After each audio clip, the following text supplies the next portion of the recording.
Back to another video और आपका आज वीडियो स्वागत में है। और आज वीडियो में लेकर इसका टाइटल है रोहित शर्मा जीतने का एटीट्यूड, 2011 से वर्ल्ड कप 2023 तक का सफर। तो चलिए देखते हैं ये वीडियो, लेकिन से पहले इस वीडियो का चैनल का ओरिजिनल लिंक आपको हमारी वीडियो के डिस्क्रिप्शन में मिल जाएगा। सब्सक्राइब करें, लाइक करें, शेयर को फॉलो करें इनके चैनल को। उसके अलग मैं व्लॉग चैनल का रिक्वेस्ट का लिंक भी हमारी वीडियो के डिस्क्रिप्शन में मिल जाएगा। सब्सक्राइब करें, लाइक करें, शेयर को फॉलो करें। चलिए देख लेते हैं ये वीडियो। खुद से जीतने वालों को मेरा सलाम।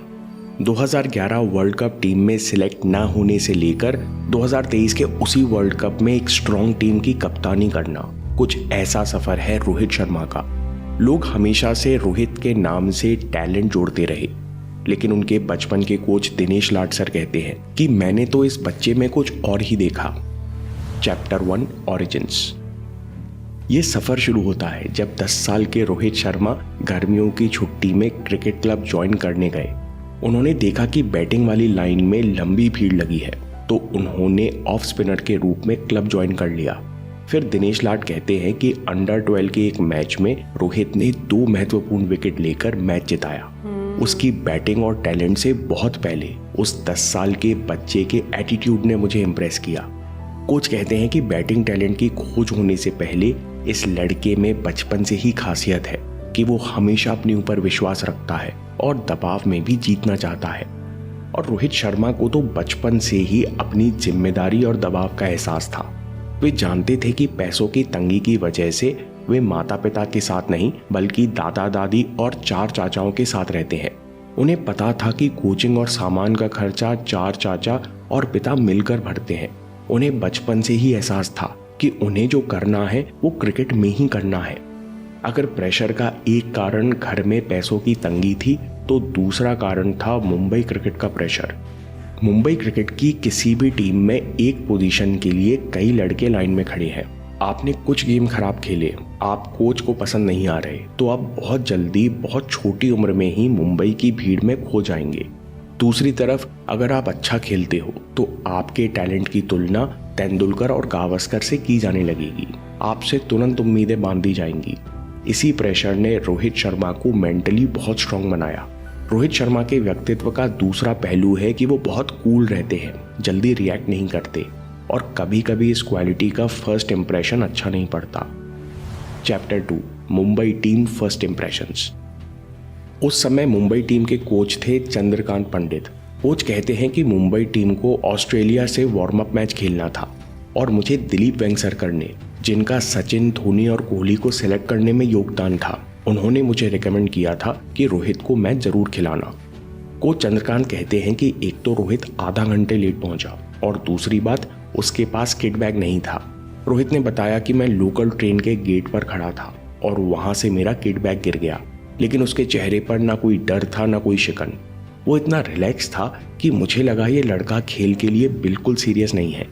कोच कहते हैं कुछ दिनों के बाद मुझे समझ आया कि ये लड़का जल्दी रिएक्ट नहीं करता, लेकिन ये बहुत इंटेंस और फियरलेस है। कोच कहते हैं कि आप प्लेयर को शॉट्स खेलना तो सिखा सकते हो, लेकिन वो फियरलेस अंदर से होता है। रोहित को बाहर से कूल देखकर इसकी सीरियसनेस का अंदाजा और इसकी इंटेंसिटी का अंदाजा कभी लगाया नहीं जा सकता। चंद्रकांत पंडित सर कहते हैं कि 2 बातें रोहित को बहुत मेंटली स्ट्रांग बनाती हैं। पहली, उसे अपने ऊपर भरोसा है कि वो किसी भी परिस्थिति को जीत जाएगा, और दूसरा, उसको तुलना से कोई फर्क नहीं पड़ता। इसी स्वभाव और कैरेक्टर के कारण वो शांत रहता है और प्रेशर में नहीं आता। तो फिर सवाल उठता है कि अगर रोहित बचपन से मेंटली स्ट्रांग थे, तो फिर डेब्यू के बाद अचानक क्या हुआ। Chapter 3 slump after debut. Rohit कहते हैं कि डेब्यू के बाद मेरा खेल नीचे आया और उसका कारण मैं खुद था, क्योंकि मैंने अपने आप को इंटरनेशनल क्रिकेट में सेटल होने का समय ही नहीं दिया। मैं बिना स्थिति को समझे बड़े मैच में बड़े शॉट्स खेलना चाह रहा था और इसी गलती का भुगतान मुझे करना पड़ा। रोहित कहते हैं कि 2011 की वर्ल्ड कप टीम में ना होना मेरे जीवन का सबसे बड़ा झटका था। मेरे साथी वर्ल्ड कप खेलने जा रहे थे, वर्ल्ड कप मेरे देश में हो रहा था, लेकिन मैं टीम का हिस्सा नहीं था। इस कष्ट को मैं शब्दों में नहीं कह सकता। जिस दिन वर्ल्ड कप की टीम घोषित हुई, उस दिन वे होटल के कमरे में अकेले बैठे हुए थे। रोहित कहते हैं युवी मेरे कमरे में आए और मुझे डिनर पर ले गए। युवी ने समझाया कि अभी मेरे पास बहुत समय है, मुझे खेल पर काम करने की ज़रूरत है। रोहित कहते हैं इसके बाद मैंने खूब अभ्यास किया, लेकिन 2012 श्रीलंका दौरे पर मुझे लगा मेरे कंट्रोल में कुछ नहीं है। मैच के बाद मैं बाथरूम में बंद होकर रोया करता।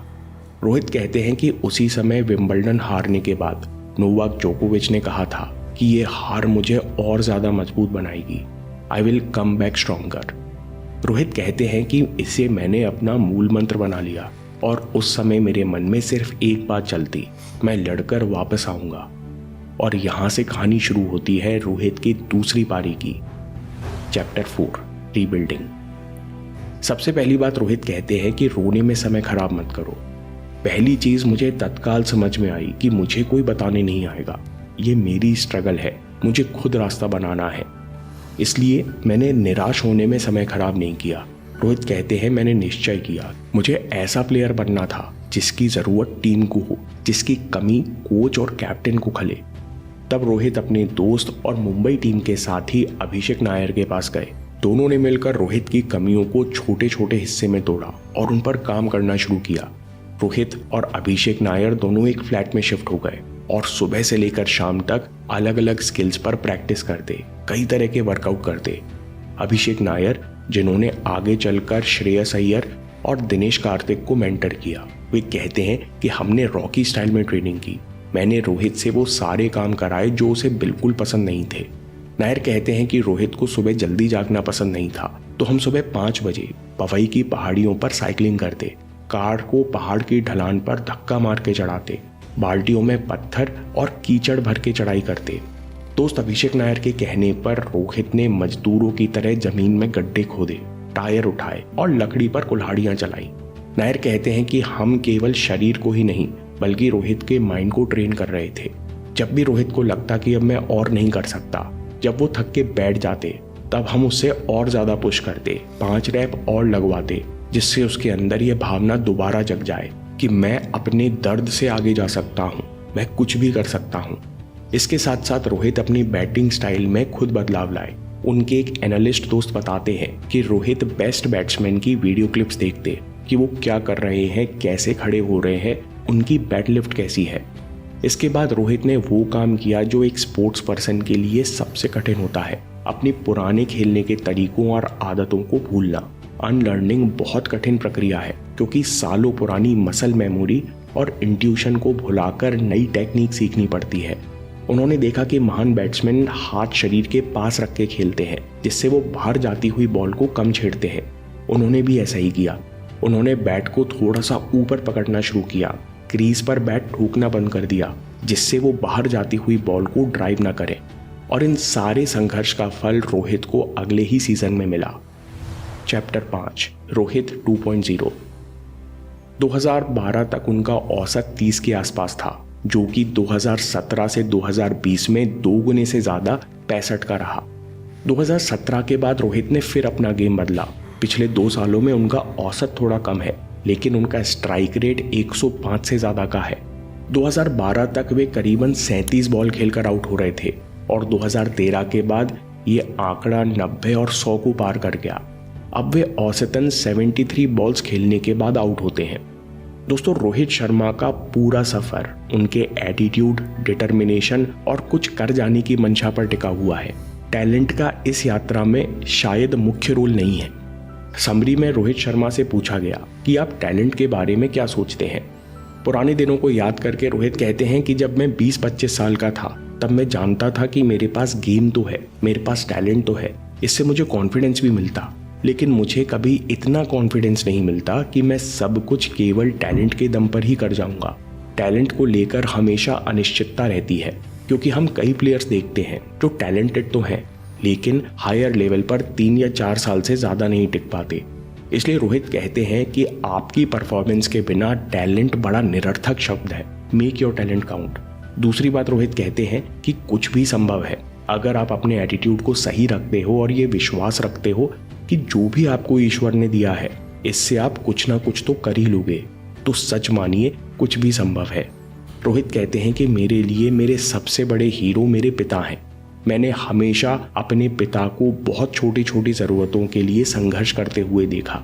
रोहित कहते हैं कि मुझे पता नहीं कि कब और कैसे, लेकिन हमें अपने त्याग, मेहनत और संघर्ष का परिणाम जरूर मिलता है। दोस्तों, अगर आपको ये वीडियो पसंद आया तो मेजर समरतूर की कहानी से सीखिए कि प्रेशर में भी गोल पर फोकस कैसे बनाए रखते हैं। और याद रखिए, आपके समय से कोई वीडियो, कोई ऐप, कोई न्यूज़ कीमती नहीं है। मैं काम के किस्से लाता रहूँगा। हिम्मत, हरकत, होशियारी, हम जीतेंगे। भाई आज तो मैं कहना चाहूँगा कि अगर आपके इर्द गिर्द जो है ना बहुत सारी चीज़ें जो है ना वो चल रही हो ना, तो आप हम जीतेंगे की वीडियो देख लें। भैया आपको जो है ना बहुत सारी मोटिवेशन और बहुत, मैं कहूँगा पॉजिटिव वाइब्स बहुत ज़्यादा आप में जो है ना ट्रांसफ़र होंगी। आप में हिम्मत, हरकत और होशियारी ऐसे आ जाती है, सही बात और है। आप अच्छा फील करना शुरू हो जाओगे। लेकिन जितने मोटिवेशन आपको मिलती है, जो उसका कोर मैसेज होता है वीडियो का, वो समझने की बड़ी ज़रूरत होती है हमें, जिसमें ये बताया जाता है कि हम लोगों को ना, मैं सोचती हूँ वाकई में इतनी ज़्यादा कंफर्ट की आदत पड़ चुकी होती है कि हमें लगता है कि सब कुछ है ही यही और ज़िंदगी यही है कि आप कंफर्ट में रहो। हालांकि जितने भी बड़े लोगों को आप देखते हो वो कंफर्ट में नहीं रहते, वो हमेशा टफ टाइम देते हैं अपनी बॉडी, माइंड, अपनी लाइफ कुछ ना कुछ करते रहते हैं हर टाइम। एग्जैक्टली, बट तुम देखो ना कि फिजिकली भी कितना ज़्यादा आपको इंटेंस वर्कआउट करना पड़ता है, मेंटली। मैं इस चीज़ को बिल्कुल समझ सकती हूँ कि जो बीच में एक फैक्टर उन्होंने बोला ना कि जैसे रोहित सर को सुबह जल्दी उठना पसंद नहीं है। हाँ। सो मैं भी वही ऐसी थी कि लाइक मुझे भी सुबह में जल्दी उठना पसंद नहीं रहा करता था। तो आप बड़ा डिस्टर्ब होते हो जब आप अपनी रूटीन चेंज करने लग जाते हो ना, कि आपको सुबह अर्ली मॉर्निंग में उठना है और आपको करना है। अभी तक मतलब मेरे साथ ये होता है कि कभी मुझे कहते हैं ना दाल लगाना, कि लाइक अगर कभी मौका मिल जाए ना तो मैं कहती हूँ चलो ठीक है थोड़ी देर सो जाती हूँ। बट ये चीज़ें मुझे लगता है कि जब आप अपनी एटीट्यूड में चेंज लेकर आते हो और कंसिस्टेंट होकर चीज़ें करते हो, आपकी लाइफ में खुद ब खुद चेंजेस आना शुरू हो जाती है। भाई सबसे जैसे आपने सुबह उठने की बात की ना, मेरा ख्याल है कि आज के टाइम में सबसे ज़्यादा मुश्किल है सुबह उठना। खास तौर पर सर्दियों की अगर बात की जाए ना, सर्दियों में तो लोग, मैं कहता हूँ कि उनके लिए बहुत ज़्यादा मुश्किल होता है सुबह उठना। लेकिन जो है ना लिटरली आप अपना माइंड बनाकर सोए ना, तो 1 दिन, 2 दिन, 3 दिन आप जो है ना अलार्म ज़रूर बंद करेंगे, लेकिन चौथे दिन जो है ना आप उसी अलार्म पे जो है ना उठ जाएंगे। लेकिन थोड़ा टाइम और गुजरता है ना, ये चीज़ क्योंकि मेरी पर्सनल एक्सपीरियंस की हुई है, अलार्म से 5 मिनट या 10 मिनट पहले आपकी आंख जो है ना वो ज़रूर खुल जाती क्योंकि है, आपकी बॉडी का बिल्कुल। क्योंकि बॉडी जो होती है ना वो आपकी उस चीज़ पे जो है ना वो सेटल होना शुरू हो जाती है कि नहीं भाई अब उठने का टाइम हो चुका है, अब उठ जाओ, अब सोने का टाइम हो चुका है, अब थोड़ी देर रेस्ट कर लो। बट मेरे साथ ये होता है कि अभी जैसे मैं रात को अगर टाइम पर सो जाती हूँ ना, तो मेरी तो समटाइम्स 5 बजे भी आंख खुल जाती है, मतलब एग्जैक्ट टाइम है, और वो अलार्म बजने की तो जरूरत होती नहीं है। मैंने जैसे सुबह 7 बजे का अलार्म लगाया होता है, ठीक है ना। समटाइम्स इस तरह होता है कि भाई मेरी जो है 10 मिनट पहले आंख खुल जाती है, समटाइम्स आधा घंटा पहले भी जो है मेरी आंख खुल जाती है। लेकिन वो अलग बात है कि मैं फिर लेटा रहता हूँ, अपने टाइम पे ही उठता हूँ। लेकिन आप उठना नहीं बोलते, यही तो हमारा एक वो होता है कि हम कहते हैं हम उठ गए हैं लेकिन हम बेड को छोड़ना ये सबसे इम्पोर्टेंट रहता है। अभी सर्दी में हमारे पास बहाना होता है, सर्दी बहुत है। गर्मी में हमारे पास बहाना होता है एसी है, नहीं एसी में गर्मी बहुत है, बाहर जाके क्या करना, लेटे रहो। वही ना, मतलब एसी में अगर आप लेटे हुए हो ना तो आपका दिल नहीं करता उठने का गर्मी में कि बाहर बहुत ज्यादा गर्मी होगी। सो हमारे पास बहुत सारे बहाने हैं। तो अपने आप को टफ टाइम देना बहुत इंपॉर्टेंट है लाइफ में। सीरियसली मुझे कभी कभी लगता है हमारे यहाँ पर, मैं अपनी सराउंडिंग की बात करूंगी स्पेशली, मुझे ऐसा लगता है कि हमारे ना यहाँ पे आवे का आवा ही बिगड़ा हुआ है कि हमारे रूटीन्स इतनी खराब है। फिर उसके बाद काम पर लोगों के जाने की रूटीन्स इतनी ख़राब है, यानी कि अगर मार्केट्स वगैरह तुम देखो जिस टाइम पर वो खुलती हैं, मुझे तो पूरा सिस्टम हमारा जो है ना यहाँ का अब ख़राब लगना शुरू हो गया जब से हम लोग ऐसी सारी वीडियोस देखना शुरू हो गए कि लाइफ में जो लोग सक्सेसफुल होते हैं या जो अच्छी चीज़ें होती हैं उनका क्या कारण होता है, उसके पीछे क्या स्टेप्स होते हैं। तो मुझे तो ये चीज़ बहुत ज़्यादा यहाँ पर रियलाइज़ होती है कि 12-1 बजे तक बाजार खुल रहे हैं, ठीक है, सब्जी वाली दुकानें ज़रा जल्दी खुल जाती है। बाकी मार्केट्स की अगर तुम बात करो, अगर आप अर्ली मॉर्निंग काम करो और एक रूटीन बनाओ सारी चीज़ें, तो मुझे लगता है कि वो ज़्यादा बेहतर है। भाई देखिए यही चीज़ है ना कि हम जो है वो इतनी बीमारियों का और सबसे ज़्यादा सुस्ती का इसी वजह से शिकार हैं कि भाई 11 बजे हमारी जाके मॉर्निंग हो और 2-3 बजे जो है हम नाश्ते कर रहे हो, तो फिर आपका जो है ना वो जिस्म भी जो है उस चीज़ को एडजस्ट नहीं कर पाता। मैं एक वीडियो देख रहा था थोड़े दिन पहले, उसमें वो कहा जाता है कि शाम की रोटी जो है ना अब मैक्सिमम 7 बजे तक जो है वो खा लिया करें, क्योंकि आप खाते हैं तो इसका मतलब ये नहीं है कि फ़ौरन ही डाइजेस्ट हो गया, उसे डाइजेस्ट होते 2-4 घंटे लगते हैं, ताकि जब तक आप बेड पर जाएं ना तो आपका जिस्म जो है वो उस चीज़ को डाइजेस्ट कर चुका हो। तो लेकिन हम अगर अपने खानों की रूटीन की बात की तो भाई सबसे पहले तो हम खाते ही बहुत ज़्यादा अनहेल्दी हैं। तो आप एथलीट्स को जब देखते हैं ना, उनका आप लाइफस्टाइल देखें, उनका खाने पीने का स्टाइल देखें, बहुत पंचुअल और बहुत वो एक मिकदार जो होती है उनके खाने की, जो क्वांटिटी होती है वो बहुत कैलकुलेटेड होती है। लेकिन जब हम खाते हैं, आम इंसान की बात करें, जब हम खाते हैं तो भाई हम तो कहते हैं भाई आज के बाद तो हमें रोटी ही नहीं मिलनी, हम कुछ इस तरह खाते हैं। अभी रोहित शर्मा की जैसे बात करें 2011 से लेकर, मतलब जिस तरह से उनको वर्ल्ड कप में ड्रॉप किया गया और जिस तरह से उनकी एक जर्नी स्टार्ट हुई, फिर 2023 में हम लोग देखें कि वो एक इतनी स्ट्रॉन्ग टीम लेकर आए और मतलब वर्ल्ड कप में इतनी अच्छी परफॉर्मेंस उन्होंने दी। तो मुझे लगता है कि जो वो बीच वाला टाइम है, जिस तरीके से उन्होंने अपने आप में इम्प्रूवमेंट की है, वो हमारे जैसे लोगों के लिए बहुत अच्छी लर्निंग है कि हमें भी अपनी लाइफ में कैसे अच्छा एक आपके लोगों के बनना है या अच्छी आदतें अपनानी है। भाई देखें, ज़िंदगी में कुछ भी आपने अचीव करना है ना, उसके लिए आपको जो है ना मुश्किलें, परेशानी, तकलीफ़ें ये समझ लें, ये आपके रास्ते में आएंगी। अगर आपने सीधा सीधा काम करना है ना कि भाई बस ठीक है, बस कर लिया हो गया, उसमें आपको नहीं। लेकिन अगर आपने एक गोल सेट कर लिया है ना, उसके रास्ते में बहुत सारी अड़चनाएं आती हैं। लेकिन यही तो मेरी प्रॉब्लम है कि हम लोग ना कंफर्ट को ही अच्छी लाइफ समझते हैं, और हम लोग जो मतलब दिक्कत आती है हमारी लाइफ में या स्ट्रगल वाला फेज होता है, हम उसको कहते हैं कि हमारा बहुत बुरा फेज है। हालांकि जो बुरा फेज है वो आपको स्ट्रॉन्ग करके जाता है, कोई लेसन दे के जाता है, तो उसके बाद ही अच्छा फेज भी आता है। तो ये मुझे लगता है कि हमारी ट्रेनिंग का जो पार्ट है ना वो बड़ा डिफरेंट है, यहाँ पर मुझे ये फील होता है। और मैं अक्सर ये बात करती हूँ कि अगर हम अपने लाइफस्टाइल पर फोकस करें, अपनी आदतों पर फोकस करें, सीरियसली हमारी लाइफ बहुत अच्छी बने। ये चीजें मुझे बहुत लेट समझ आ रही है, पता नहीं क्यों मुझे कभी कभी होता है कि नहीं, ऑनेस्टली बोलूं भाई मैं ये कह रहा हूँ कि फिर भी आप लकी हैं कि आपको समझ आ रही है। कि लोग ना पूरी पूरी अपनी जिंदगी गुजार देते हैं, उन्हें फिर भी समझ नहीं आती। बिल्कुल, मैं इस चीज को मानती हूँ, बट मेरा दिल ये कहता है कि काश मुझे ये चीजें थोड़ी और पहले समझ आई होती। बट हाँ, अभी भी शुक्र है कि समझ आ रही है। बाकी ओवरऑल मैं कहूँगी कि बहुत ही अच्छी वीडियो है। हम जीतेंगे की वीडियो जब भी हम देखते हैं ना, बहुत पॉजिटिविटी के साथ हम लोग सीरियसली वीडियो का एंड करते हैं। आप ज़रूर बताइएगा कमेंट सेक्शन में कि आप अपनी लाइफ में कैसे चेंज लेकर आए, किस रीज़न से, किस पर्सनालिटी को देखकर उनकी क्या आदत अच्छी लगी है आपको, ज़रूर बताइएगा। अब हमें कमेंट सेक्शन में, नहीं तो ईमेल करके बताइएगा। मुझे बहुत अच्छा लगता है ऐसे मैसेजेस पढ़ना और ऐसी ईमेल्स पढ़ना। और इसी के साथ हमें वीडियो करें, वीडियोस करें। Good bye.